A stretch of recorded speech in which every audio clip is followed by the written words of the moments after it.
Olá, tudo bem? Hoje eu quero falar com você sobre pragmatismo.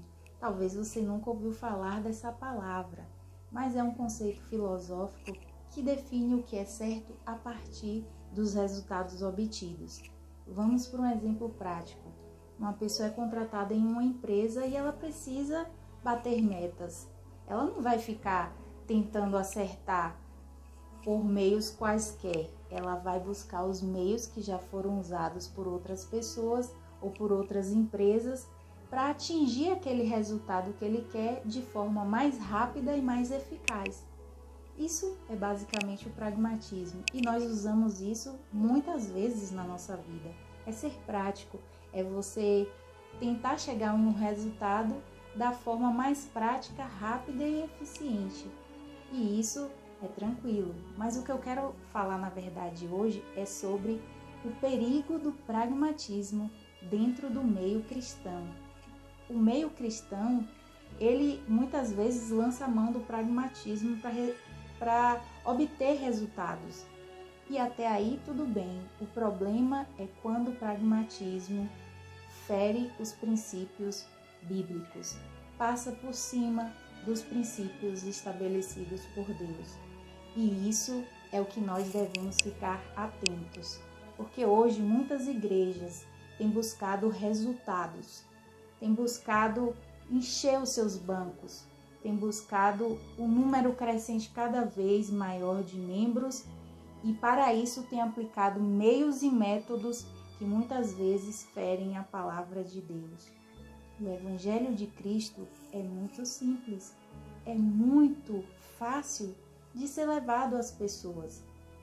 É claro que muitas vezes a gente lança mão de meios para se chegar a alguém, mas é preciso estar atento se esses meios não estão ferindo a palavra de Deus.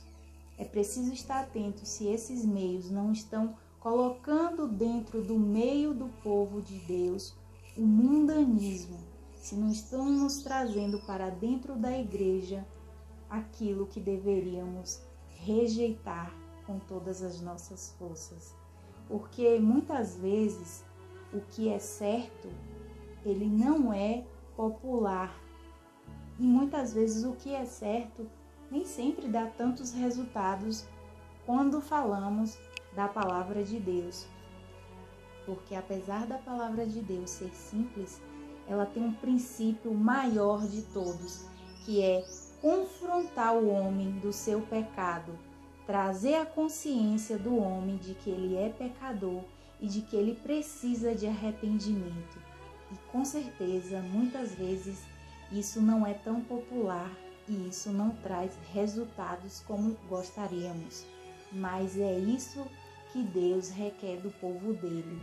É a fidelidade na pregação e na atuação para que o Evangelho seja levado às pessoas da maneira correta e não para agradar as pessoas.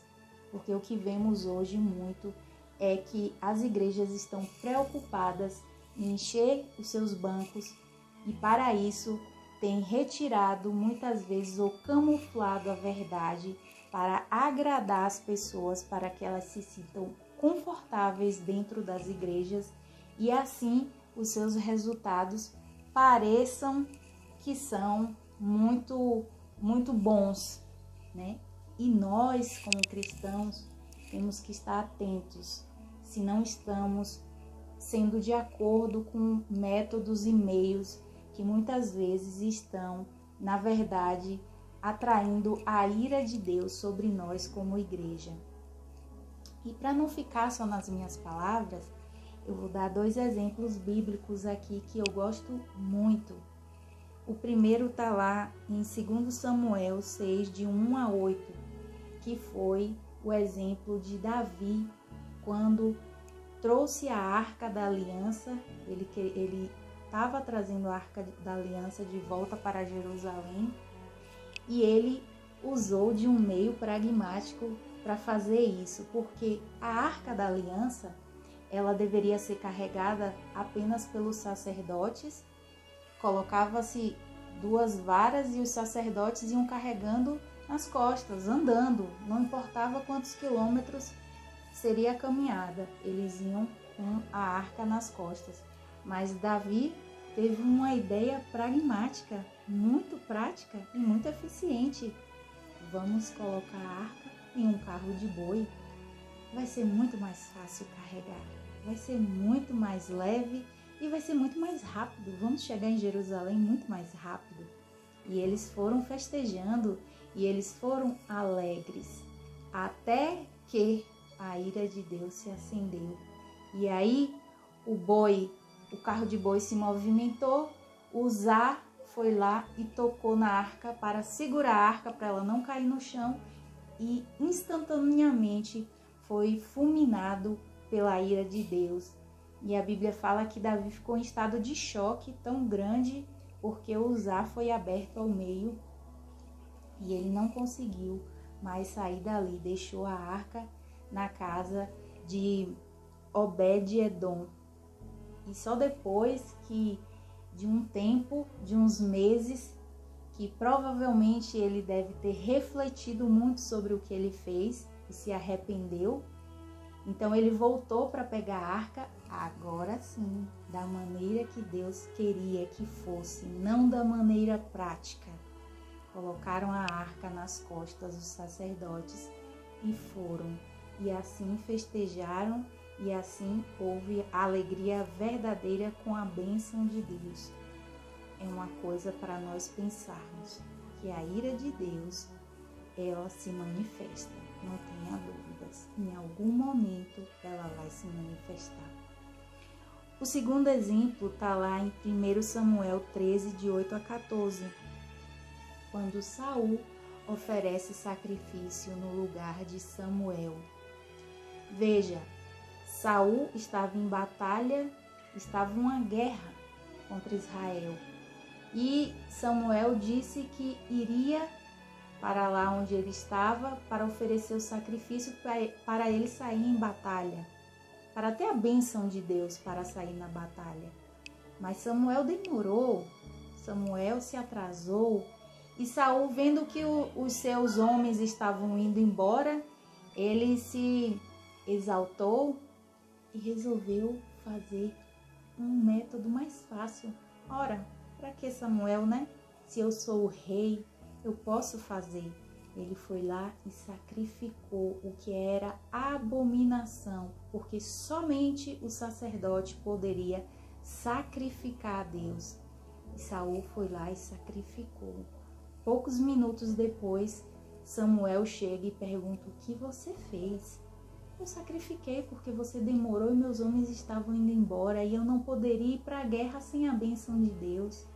Olha só, quando a gente pensa que está dando uma ajudinha a Deus, na verdade a gente está atraindo a maldição sobre as nossas vidas. Poxa, depois disso, Saul foi rejeitado. Na verdade, Saul permaneceu ainda 38 anos como rei, mas ele já havia sido rejeitado naquela hora por Deus.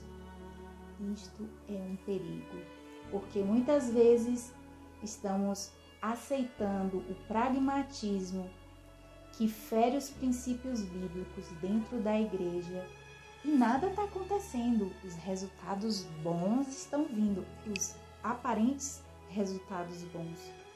Parece que Deus está até alegre e satisfeito, parece que Deus está até batendo palma para a nossa ação heróica. Mas tenha certeza que a justiça de Deus irá se manifestar em algum momento. Muitos já estão rejeitados dentro da casa de Deus, mas ainda continuam lá até o tempo que Deus determinar, como ele determinou para Saul. Então, o meu alerta é esse, que você reflita, pense e não aceite qualquer coisa que colocarem dentro do lugar onde você está.